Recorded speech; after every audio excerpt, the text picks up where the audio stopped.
Hey mga kalapatid kagulong, ayan, umulan na nga, ayan, basa yung sa natin, oh, pero patuyo na. So maglinis tayo ng loop ngayon, day 2. Magkukondisyon natin para sa kanilang darating na derby. So meron na lang tayong 6 na araw mga kalapatid. So ang ganda ng panahon. Pag umuulan, nawawash out yung mga pag, makikita nyo mga kalapatid, kitang kita yung bundok doon sa bandaron.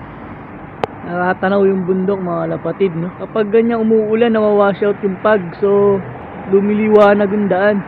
Sana Wednesday ulan din para maliwanag pagdating ng Friday sa ating abangan day mga kalapatid ng first lap derby natin. So, for today, yan, magbibigay tayo ng probiotic na merong vitamins.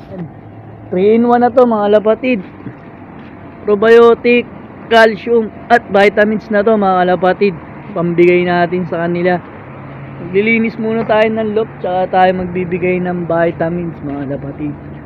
Ang problema yung loop natin, baka nabasa. So kailangan linisin na natin to bago pa sila masinghot lahat. So palop-play muna tayo mga kalapatid.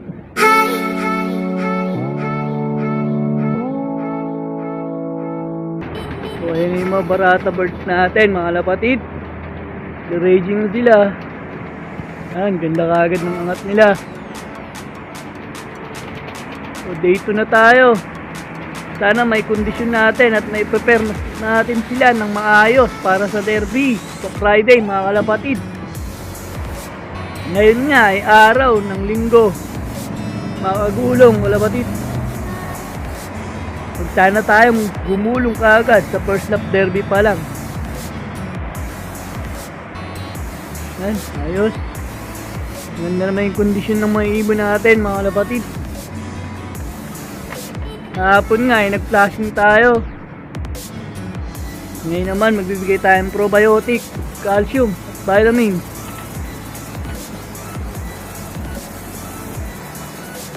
Ayos na ayos.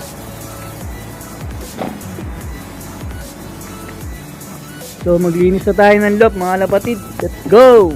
Lang nga mga kalapatid, nakatapos na tayo mga agulong kalapatid. So ayan, pinorse-play natin yung mga ibon. Ayan, hindi pa nababa. So kailangan natin matuyo yung ating loop bago sila pumasok. Ayan, nakapagbaldi na tayo. Malinis na yan. So hanggang dito sa labas para wala silang mainom na tubig. So nakaka 30 minutes na sila. So force pa natin sila mga 30 minutes pa para matuyo yung ating loop.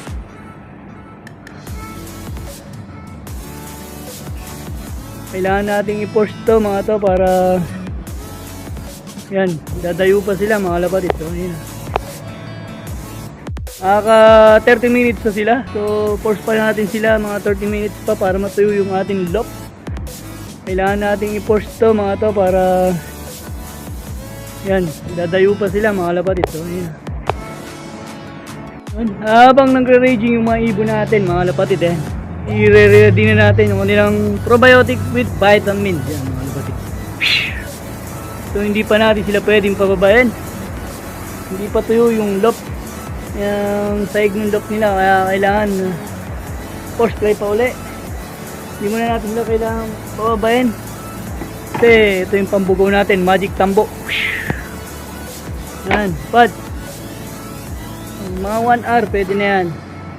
30 minutes pa. So na 30 minutes na sila mga lapatid. Yan. Force play pa natin sila. Baka force play pa ng iba. Tingin ko pagod na sila pero no choice tayo mga lapatid. Yan, pad pa, layo. Kailangan nyo lumayo kasi basa pa yung sahig nyo. Okay, lipad. Mukhang bababa na itong mga to. Mukhang pagod na to mga lapatid. So almost 40 minutes na silang nalipad. Pero kailangan pa natin sila i-push. Yan. Si Serga. Serga to Yo. Huwag muna kayong bumaba. Panatutuyo pa yung saig ng loop nyo. Kung mabubugaw pa natin sila, mukhang pagod na sila. 40 minutes na silang nalipad.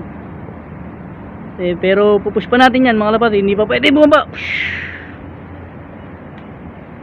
Yan, pat pa. Yan, kalampagin natin to. Yan. Mabugo pa sila lalo. Isa pa. Ayan. Okay.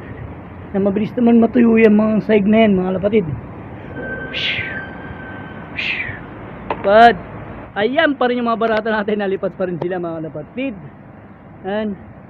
So ready ko na sila. Pagod na yan. So inayan na natin. Sana lang malakas yung resistensya nila. So ready na nga yung kanilang inumin. Yan. Probiotic with vitamins. With calcium mga lapatid. So lagay ko na sa loob. Baka kung saan pang magsiinuman itong mga to. Mga lapatid. Yung pa nga sana silang pababain. Pa sa atin, checkered. Yan mga lapatid. Yan. Nawala to nung almost 2 weeks na to. Nawala to nung unang toss, second toss natin ng club training mga lapatid sa 110 km. Nakabalik pa siya ngayon.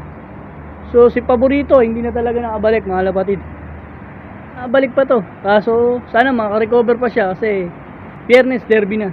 Sana makarecover nga itong ibon na to. At may isampa pa natin siya sa derby mga lapatid. Barley. Yan. Wala na, sagad na. So hanggang hapon na lang to. Ang gagawin natin, baka bumiyahe tayo ngayon saglit. Kasi wala na tayong patuka. Wala na tayong masabayan ng bibili ng patuka mga lapatid. So hindi sila pwede mawalan ng patuka kasi nga derby na mga kalapatid. Yun na nga mga kalapatids, may bumalik pa sa ating isang ibon after 2 weeks then. Ang tiyaga niya umuwi mga kalapatid, tapos yung mata niya nagiba na yung kulay. Ito yung dahilan mga kalapatids, napalkon siya. Ayan mga kalapatid, ewan ko lang kung nakikita niya yan. May tama siya rito, ayan. Tapos yung tubig pag umiinom siya, tumutulo. Ayan, kaya basa yung butsi niya pag inom niya. Ayan. Kalapatid. Grabe. Yung tiyaga nung ibon na to mga kalapatid. Biruin mo. Ibon na siya. Pero inuwian pa tayo. Grabe mga kalapatid. Butas yung ano niya. Butas yung kanyang butsi. Ayan. Haba ng tama niya. May dugo-dugo pa mga kalapatid. 2 weeks na to. Pero inuwian pa tayo. Hindi ko alam kung paano to gagamutin mga kalapatid. Sabi nila tayin ko pero hindi ko alam kung paano to tatayin. Tama na. Butas yung kanyang dito sa may leg. So pahinga ka na. Mamaya tatayin natin yung update ko na lang kayo dun sa napalko natin mga kalapatid kung matatahi natin siya. And yung ibang ibon natin nagre-raging pa, di pa sila bumaba. Nasa galaan pa sila. So isa pa lang nandun sa taas. Sayang lang at mukhang hindi na natin siya malalaro sa Friday mga lapatid. Kasi 5 araw na lang.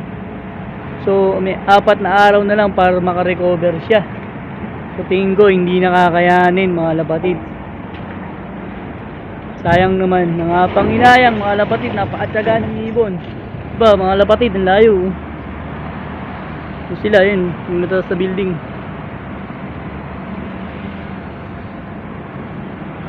Yan sila. Yun. Yan na sila, parating na. Mga nagre-raging sila, sipag nila ngayon. Wednesday, last love fly nila. So Thursday full rest na sila mga lapatid. Ready sila sa Friday derby. Ayan na sila mga lapatid. Galing ng raging, mga pangit. May hinang nila lang. Ang babagal umuwi. Pero swerte tayo, matataga pa rin silang umuwi kalapatid. Yan, nagwatak-watak na siya mga lapatid. Yan. 4 dito. 5. Wala yung iba. Yan, meron pa ligoy-ligoy doon yan. Sa atin din yan, yung nag-isa na yan. Nagwatak-watak na sila mga lapatid. Ayan.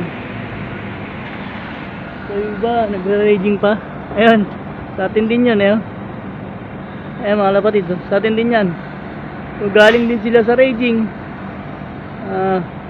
Kondisyon yung mga ibon natin. Sana maganda ipakita nila sa derby, sa Friday mga lapatid. Ayos. Sipag rin mag-raging ng mga ibon natin. Shoutout sa kanila. Sana bigyan nila tayo ng magandang laban. Mag-clock man lang sila sa first lap, mga kagulong. So importante mag-clock sila sa first lap para dahil second lap napakahirap na magpa-uwi mga kapatid. At lalo na sa third lap. So tingin ko naman okay yung kondisyon nila, yung resistensya na lang nila sa liparan sa pag-uwi ang problema natin mga kapatid. Ayan, ganda ng raging nila. Maraming salamat sa panonood. Huwag niyo kalimutan i-like, share, and subscribe ang ating YouTube channel, Alan Love TV. Bye!